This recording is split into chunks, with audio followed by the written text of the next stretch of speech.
Hello friends. आज हम लोग आपके लिए फिर से एक नई कंपनी लेकर आए हैं जिसका नाम है alloys metals and energy limited. Alloys metal और एनर्जी लिमिटेड की सारी चर्चा करेंगे और इसमें आप लोग बने रहे लगातार, एक एक पॉइंट एक एक बिंदुओं को समझे कि इसके क्या खामियां हैं, क्या अच्छाइयां हैं, इसके प्रोस कॉन्स की चर्चा करेंगे। इसके आरओई आरओसी और जिस प्रकार का ये रिटर्न पिछले 5 वर्षों में 10 वर्षों में देती आई है इसकी चर्चा करेंगे और इसके फ्यूचर में क्या क्या एक्सपेक्टेशन है, इन सारी चीजों की हम लोग चर्चा करने वाले हैं। तो जब इससे पहले कि मैं स्क्रीन पर चलूँ, आपसे आग्रह करूंगा कि आप निश्चित रूप से हमारा जो है चैनल उसको सब्सक्राइब करें, शेयर करें, बेल आइकन दबा लें ताकि आगे की वीडियो भी आप मिस न कर पाए। और बिना स्किप किए मैं आपको जो है अपने स्क्रीन पर लेकर चलता हूँ। स्क्रीन पे मैं आ चुका हूँ, आप देखिए मैंने स्क्रीनर को खोल रखा है। एलॉयड मेटल्स और एनर्जी लिमिटेड आपके स्क्रीन पे है और इसमें अगर हम लोग देखें तो एलॉयड मेटल्स एनर्जी लिमिटेड की प्राइस की बात अगर करें तो आप देखेंगे कि 278 रुपये के प्राइस पर जो है यह चल रहा है। 278 रुपये का जो प्रेजेंट वैल्यू है इसका वो आपको देखने को यहाँ पे मिलेगा।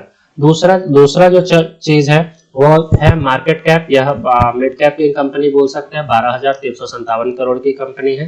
करंट प्राइस इसका 278 रुपया है और अगर हम लोग देखें कि इसका जो हाई लो है वो 301 से 111, मतलब 52 हफ्ते में 301 रुपया जो अपर प्राइस इसका गया था वो 301 रुपया का था और 111, तो 301 रुपया का पोटेंशियल तो निश्चित रूप से रखता है यह हाई जाने का। दूसरी चीज अगर हम इसके पी स्टॉक पी की बात करें तो 16.3% है। अगर स्टॉक पी आप नहीं जानते हैं तो मेरे स्टॉक पी से संबंधित वीडियो को भी देख सकते हैं। बुक वैल्यू उसकी 3.96% है। डिविडेंड यील्ड बहुत ही नॉमिनल है, 0.18% का है। आरओसी बेहतरीन है, 36.6% का। आरओई भी 47.3% का है।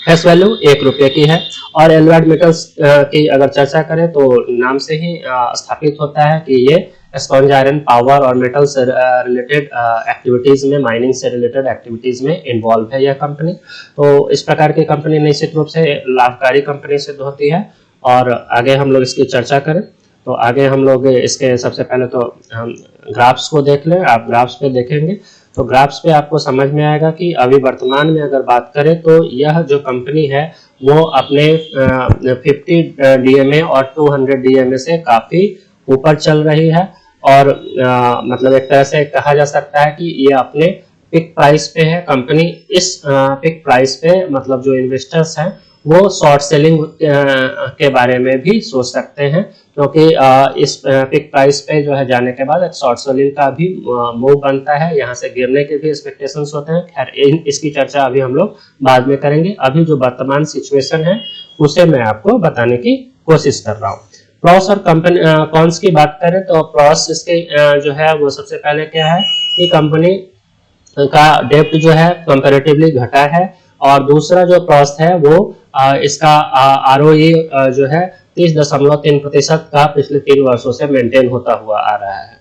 और कॉन्स की अगर बात करें तो निश्चित रूप से यह काफी मैंने पहले भी आपको दिखाया 50 डीएमए और 200 डीएमए से काफी ऊपर चल रहा है। 70.1% ज्यादा जो है 70 टाइम्स जो है बुक वैल्यू से ज्यादा यह चल रहा है। इसके पेयर कॉम्पिटिटर कई सारे हैं, बड़ी बड़ी कंपनियां हैं जैसे टाटा स्टील हो गई, जेएसडब्ल्यू इस्पात हो गई, जिंदल स्टील हो गई, तो बड़े बड़े पेयर कॉम्पिटिटर्स भी हैं। लेकिन आपको अल्टीमेट देखना है कि आपको जो है आपका रिटर्न कंपैरेटिवली आपका कौन बेहतर दे रहा है। तो आप देखेंगे राइट साइड में यहाँ आरओसी जो है आप कंपेयर करेंगे तो जितनी भी स्टील कंपनी है, जितने भी इसकी कंपैरेटिव कंपनी है उसमें सबसे बेहतर आरओसी आपको एलॉयड मेटल्स का ही दिखता हुआ नजर आएगा। इसके अलावा हम लोग इसके क्वार्टरली रिजल्ट की बात कर लें तो क्वार्टरली रिजल्ट में भी आप एक अच्छा मूव देखेंगे। जैसे सितंबर 22 में 674 करोड़ का सेल था जो बढ़कर 1000 करोड़ का सेल हो गया। उसी प्रकार से जो ऑपरेटिंग प्रॉफिट था वो 157 करोड़ से बदलकर बढ़कर 227 करोड़ हो गया। तो एक अच्छा मूवमेंट देखने को इस कंपनी में मिल रहा है। उसी प्रकार से प्रॉफिट लॉस में भी अगर हम लोग देखेंगे तो इसमें भी काफी वृद्धि होती हुई दिखाई दे रही है। तो कहीं ना कहीं एक पॉजिटिव रिव्यू इसका मिलता आ रहा है। इसको अगर हम लोग अपने दूसरे ग्राफ्स पे देख लें, तो दूसरे ग्राफ्स पे अगर हम लोग आते हैं, जो मेरा पोर्टल है, मैं ग्रो का यूज करता हूं। अगर आप ग्रो का यूज करना चाहते हैं तो मेरे लिंक से आप डाउनलोड कर सकते हैं और इसका लाभ उठा सकते हैं। आप देखिए, आप इसमें जब देखेंगे तो मैंने इन चीजों की तो चर्चा कर दी है कि क्या स्टेटस है। आप यहाँ देखें, अभी जो एक पिक पर बना हुआ है, काफी सेलर लोग एक्टिव हैं, सब लोग बेचने की, क्योंकि अधिक से अधिक कमाई करना चाहते हैं और एक अच्छा कमाई मिल गया है। मैंने भी इसमें इन्वेस्ट किया था, तकरीबन 3 महीने में मुझे 60% का लाभ मिला है। तो 60% 3 महीने में मायने रखता है। तो अभी क्या है कि सेलर काफी एक्टिव है, मतलब बाजार गिरने की उम्मीद है, तो आप शॉर्ट सेलिंग के पॉइंट ऑफ व्यू से भी इसमें काम कर सकते हैं।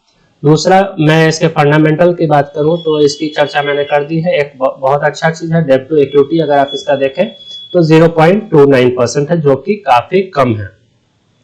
इसके अलावा अगर रेवेन्यू की बात करें तो जून से सितंबर में थोड़ा घटा था, लेकिन दिसंबर का इस पे अपडेट नहीं किया हुआ है। मैंने आपको दिखा दिया अपने स्क्रीन पर 674 से 900 कुछ 1000 के आसपास में बढ़ गया है। तो रेवेन्यू वगैरह बढ़ा है, तो इस पॉइंट से भी आपको एक अच्छा लाभ मिलता हुआ दिखेगा। शेयर होल्डिंग पैटर्न की बात करें तो शेयर होल्डिंग पैटर्न बहुत ही अच्छा है। आप देखिए, प्रोमोटर का जो कंट्रीब्यूशन है 74.62% है। उसके अलावा जो रिटेल मार्केट में है वो 25.18% है। एफआई का मामूली सा इन्वेस्टमेंट है 0.20%। तो सामान्य तौर पे ये माना जाता है कि किसी भी कंपनी में अगर प्रोमोटर का कंट्रीब्यूशन काफी बड़ा हो तो निश्चित रूप से कंपनी के पॉजिटिव एस्पेक्ट्स देखने को मिलते हैं, क्योंकि अगर किसी भी प्रकार का नुकसान होता है तो सबसे बड़ा नुकसान जो है वो प्रोमोटर का होता है। तो इस दृष्टि से आप देख सकते हैं कि यहाँ पे प्रोमोटर का एक अच्छा शेयर है, तो कहीं ना कहीं कंपनी का पॉइंट ऑफ व्यू से इनका पॉजिटिव ओपिनियन बनता हुआ दिखता है। अगर हम लोग इसके ग्राफ्स को देख लें, तो ग्राफ्स को अगर हम देखें तो ग्राफ पे भी आपको दिखेगा। आप देखें यहाँ पे, जैसे आज ये तो अभी बाजार खुला है, हम लोग एक हफ्ते की बात करें तो एक हफ्ते में 4.57% की गिरावट आई है। मैंने बताया कि सेलर काफी अभी हावी हो रहे हैं। आप एक महीने में देखें 3.54% की डाउनफॉल आया है, मतलब एक अच्छा डिस्काउंट मिल रहा है। और अगर पूरे साल की बात करें तो आप देखिए 131% का इजाफा इस शेयर में हुआ है, 125% मायने रखता है। तो ये एक अच्छा ग्रोथ आपको इसमें देखने को मिला है। 5 साल में 1479 गुना, मतलब 1500 गुना आपका शेयर का वैल्यू बढ़ा है। तो आप ये ग्राफ देख करके आपको क्लियर हो पा रहा होगा कि किस प्रकार से यहाँ पे काफी अच्छा उछाल जो है देखने को मिल रहा है। तो इन सारी चीजों के आधार पर आप डिसाइड कर सकते हो कि कैसे जो है आपको इस कंपनी में इन्वेस्ट करना चाहिए या नहीं करना चाहिए। उसके अलावा अगर हम थोड़ा सा टेक्निकल ग्राफ्स को भी देख ले तो उससे आपको आइडिया मिल जाएगा कि आपको क्या करना है, नहीं करना है। तो इसमें टेक्निकल ग्राफ में हम अपने चार्ट पे आ चुके हैं। अभी आप देखिए यहाँ पे, अगर आप RSI के पॉइंट ऑफ व्यू से देखें तो 70 के ऊपर चल रहा है। RSI 70 के ऊपर चल रहा है और जो है इसके मतलब इसके हिसाब से अपवर्ड ट्रेंड में है। दूसरा, मैंने एक सुपर ट्रेंड का चार्ट लगाया हुआ है, तो सुपर ट्रेंड का चार्ट भी अगर आप देखेंगे तो ये लगातार अपवर्ड जाता हुआ दिख रहा है। इसे मैंने जो टाइम फ्रेम रखा है उसे 1 महीने का टाइम फ्रेम रखा है। अगर मैं इसे 1 दिन का टाइम फ्रेम पर भी अगर देखता हूं तो आप देखिए यहाँ पे सुपर ट्रेंड लगातार जो है इसका एक अच्छा हाइट बनता हुआ दिखा रहा है।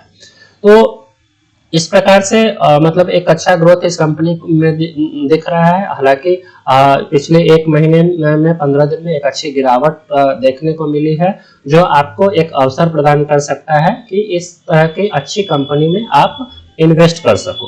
तो इस हिसाब से आपको सोचना चाहिए और फिर जो है मैं नई कंपनी को भी लेकर आऊंगा। आप देखें कि एलॉयड मेटल्स एनर्जी में आपको कैसा लग रहा है ये शेयर। मैंने अपने हिसाब से, मुझे काफी अच्छा लगा, मुझे रिटर्न भी काफी अच्छा मिला है।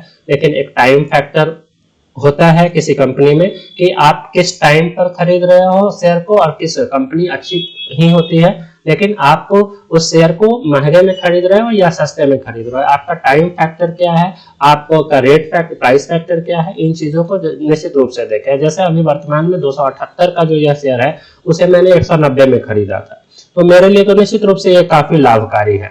लेकिन आप अगर 278 में खरीदते हो तो ये आपको कितना लाभ देगा। तो इन सारी चीजों को ध्यान में रखते हुए आप इसके टेक्निकल चार्ट्स को स्टडी करें। ये आपको बताएगा कि कितना यह इसमें मूवमेंट और हो सकता है, ऊपर जा सकता है या नीचे जा सकता है। और टेक्निकल चार्ट्स के बारे में अगर जानकारी नहीं है तो मेरे चैनल पे कई सारे टेक्निकल चार्ट्स से संबंधित वीडियो बनाए हुए हैं। मैं आप इसे सब्सक्राइब कर, शेयर कर उन वीडियो को निश्चित रूप से देखें, ताकि आपको सेल्फ डिसीजन लेने में आपको टिप्स पे काम नहीं करना पड़े। ऐसा कुछ आप जो है कर पाएंगे, सेल्फ डिसीजन ले पाएंगे उन टेक्निकल चार्ट्स के स्टडी के माध्यम से। और निश्चित रूप से आपको टेक्निकल चार्ट्स की स्टडी जाननी चाहिए, तभी आपको शेयर मार्केट में आना चाहिए। तो इससे संबंधित सारे वीडियो को देखें तब और मेरे चैनल को शेयर जरूर करें, सब्सक्राइब करें, लाइक करें। इससे मुझे आपके लिए नई नई कंपनी और नए नए इस तरह के स्टडी पॉइंट्स को लेकर आने में सहयोग मिलता है। धन्यवाद, थैंक यू।